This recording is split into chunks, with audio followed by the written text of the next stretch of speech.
In this video, I'm going to show you how to hatch in Revit. Now, there's going to be a few different ways to do this, but I'm going to show you one right now, which I do think is the quickest. So we're just going to go to a wall over here, and I'm going to click on this wall to select them.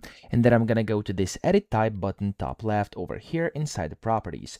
If you can't see it, right click and then click on Properties, and they're going to be enabled over here in the top left.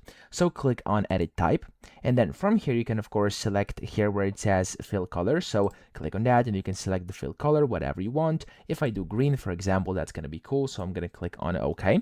And then here where it says fill pattern, this is the most important part because in here you can actually create the hatch pattern. So I'm going to click in here and then click on the three dots which appear to the right.